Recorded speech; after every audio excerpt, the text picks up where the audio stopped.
Just a few months back, Nocturnes narrowly lost 7-5 to the Kansas City Pioneers, then known as the Favelas on Oregon, and now we move to Clubhouse to see if 2 months later, after a bit of a delay today, they can finally get some revenge. I'm Lynx, joined by Benny. And Benny, I do think, despite the fact that we all voted KCP, and maybe you disagree, I think this should be a close one.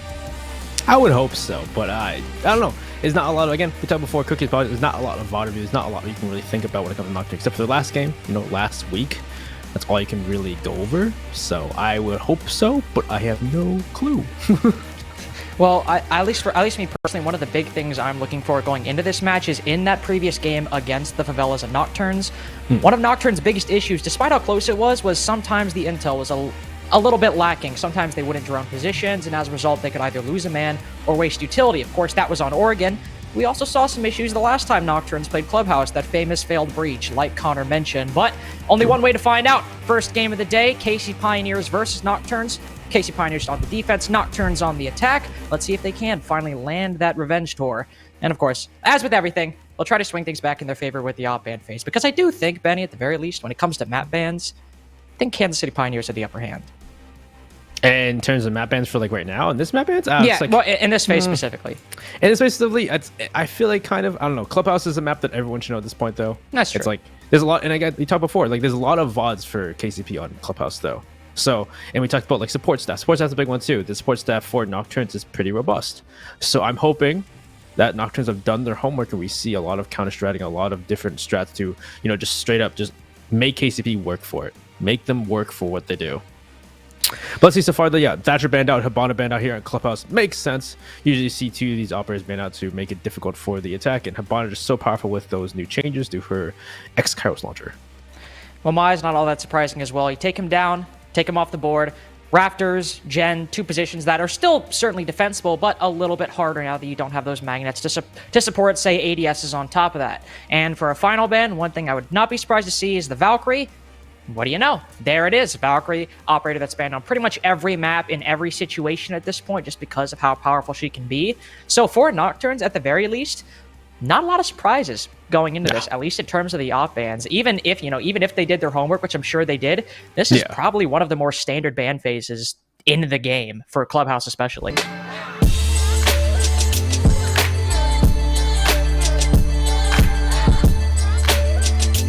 Along for this whirl as the bomb goes down, falls to the floor. It's just Mohesi and Lackey, one of the two newest pickups in as the Mute swings Gen, and it's the Mute to pick up the final two as well. Start off with the 2K from DS Lucas, start off with the 2K from the Mira of Wimpy, end with the 2K of DS Lucas. Impressive first round by KCP. Couple of these members, but Nocturnes push on in through dirt. Freak lands the opening duel, but there's DS Lucas to swing around and stop at least half of the manpower pushing to this location. Uncontested, he'll rotate off. As Exod falls inside of Arsenal, things have quickly swung back in the favor of the Pioneers. Jolton swings out, doesn't even need the other player to finish out that round. The Pioneers even at 2-2. Really, never mind, they're able to entry into sight, but it's a 1v2. But Gomez pushing around, gets that kill with that DMR. It's Jolton and Wimpy. The Pioneers once again in a 2v4. Jolton's creeped up red. The coverage isn't there. They go. He sends out a C4, but no, there you go. Gomez on the hunt, finds him down below, and even 4-4. And gets the kill onto Mohesi, down by Wimpy in response. Contest Exod's control, comes away with it. Kansas City come away with their first attacking round.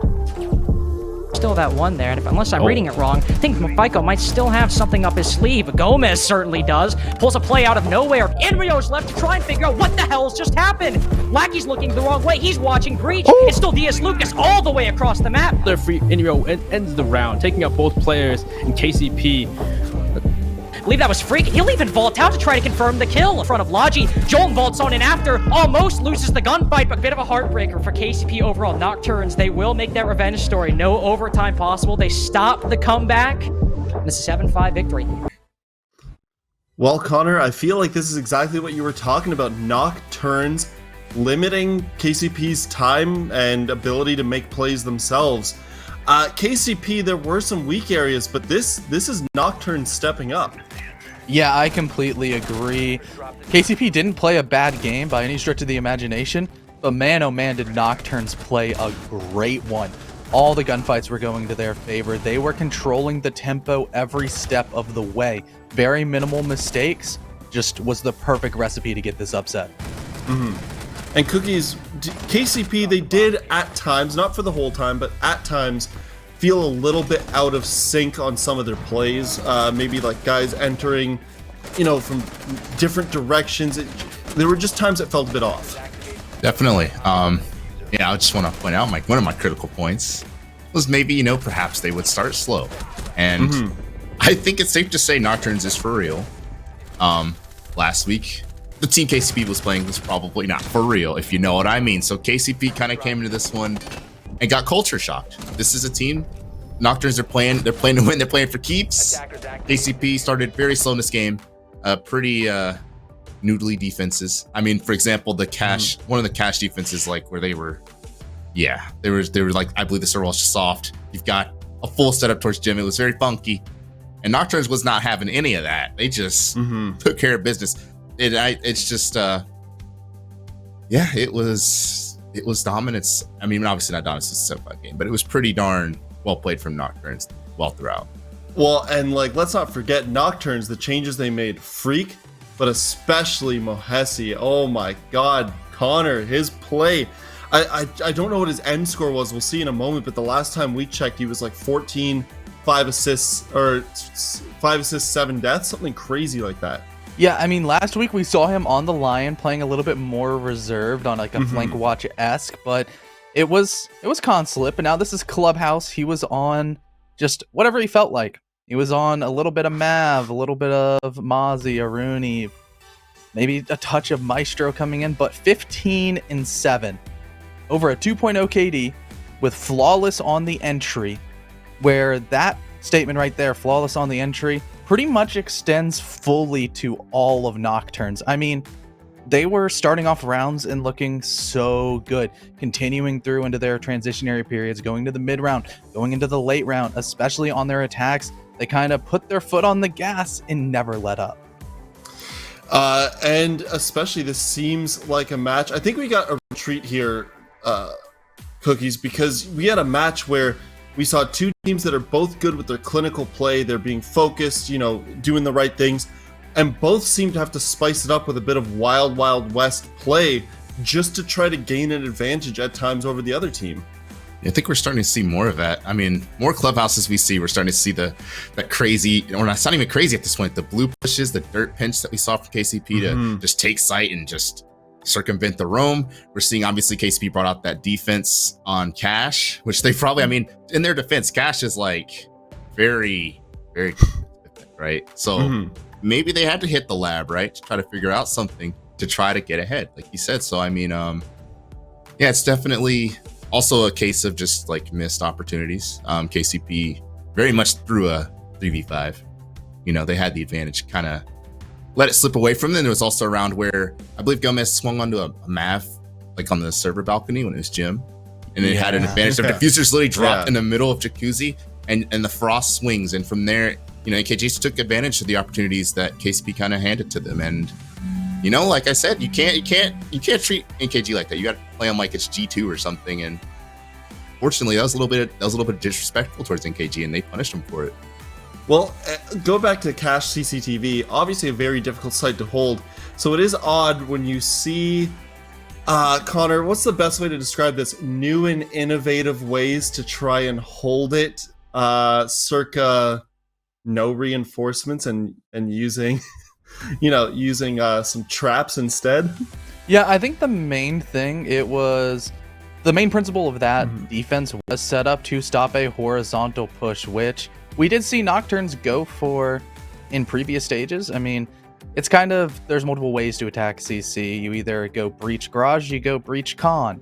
And if you have a lot of utility and a lot of reinforcements and stuff allocated over towards holding gym, bedroom, all of that effectively, then you've got to kind of find areas that you have to say, well, we can't reinforce this. We can't do this or this. And for Kansas City Pioneers, they're like, you know what? Let's just take the breach walls. They're going to get it open anyways, which is true, and then slap some Maruni gates on it.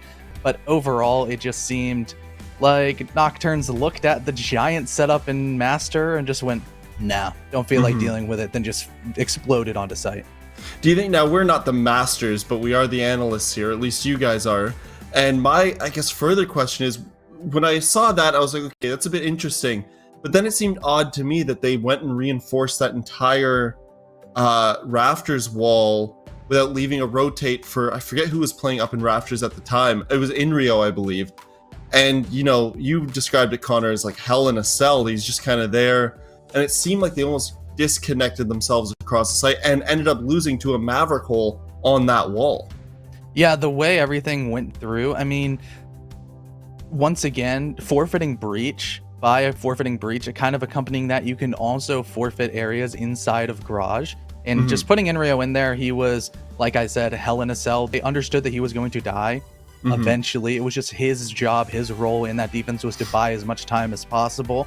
And then hopefully if there was no pressure coming over from Master, everybody would have been able to rotate, maybe drop the con hatch, maybe have those head holes opened up above on the cache wall to deny plant with nitros or toxic vape canisters, whatever. But it just didn't really work out. They were able to cut rotations with that map. That little map hole in the bottom left of the wall ended up being incredibly impactful. Made sure that the KCP defenders couldn't get back to site, and a really good adjustment coming out of Nocturnes.